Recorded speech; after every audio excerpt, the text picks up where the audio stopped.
ngasi hojik ki oina lupa lising 13 khara tongi aduga ngasi je onthokpa thaba ama tawba haitare lising 30 manga amu tongga dawdo angang ama nakanda phammi ma jo ma je trading takpi yor na handagi ai nakta lakpane aduda ngasi je gari puncture oye na gari kano ju sem da yada puncture oye ne sem bcha ta yada boda aina ai trading strategy ma leiba hadi toi phangda bai tare ko phang mu chawi phangda bu chawi haiba strategy do tarakadar taroi da je ngasi je khangdriba ado aina level se monda sima pai au ta gadi sige account sida hai tare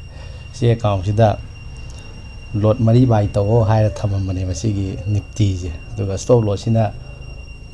point tara khak chatharaga haibadi 103 da bai to haina haira mane ma 102 da toromi ko aduga stop loss sina 93 side thamoina adumaina hairam ba haitare lot amakhak bai to le me 50 quantity aduga aiju atopa account do trade to do do aiju thabak to aidi gari ke gi sem da bo hone aidi taw gidre ba trade to aduga sideida lot mari bai to do amakhak bai to re hoi kachu kai de lising nipan ga kainong tuing ko lot mari bai to ta ga di haidi lot mari da 1% gi maya ta jai haidi aigi yauri ba paisa sigi sida yauri paisa sigi nearly trade amandai 1% dagi hena low de 1% khitang helap lowi ko 1.1 1.2 aina duga lot amakhak law me lot ama jidi 0.25 0.3% hai tar du yam nem greba duga haiba strategy se aina he haiba strategy duni haibadi adi pak phangde among phangpa matam da madi return yam pieba seniorly risk reward yang ta di yam amgani ko hadi risk lupa sangwa khatani ba sida ko stop loss 93 da ne ba thammi je haibadi point tara khatani ba nifty ki point tara je lupa sangwa khatani ba lupa sangwa khak risk lobada hadi hojiki oina si sumaina tawe aduga ai gi trade che sumba trade se haitare pung tara makhai da tawbani aduga kakpana pung nipan ga nipan ai ani makhai da kakadoba aduga sidi short trader ni sina ohum da kakadoba ko sumain tawbani ngasi se positional short trader je karmaina trade tawni na ta ke na so plan ama khanjaram mane laptop se yagidre tuna haiba video do ai kona hadi kamaina positional short trader ngasi tawbase yam thina opportunity leibai tare maram hayeng chuti leire ko tagi hayeng chuti leibagi mathakta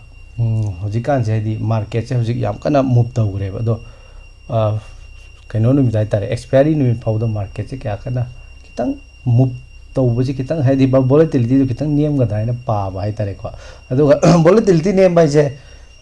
up down 1.5% la later ga ju paisa ga su mang we ba duna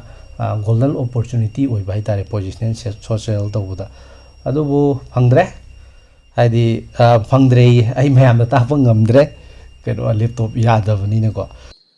ngasi di video je fajana record tawba ngamdre aina takke na khalamba position short trader gi matang su takpa ngamdre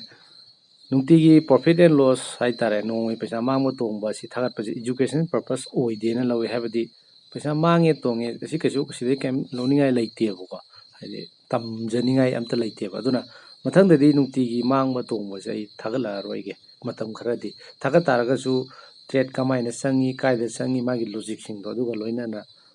thagalakke duga paisa mangmar tongmar habida ai account statement do sum hai tare thagira kaigino ai sum update sum tawjarakke hai tare aduga option gi series lairi trading psychology gi series lairi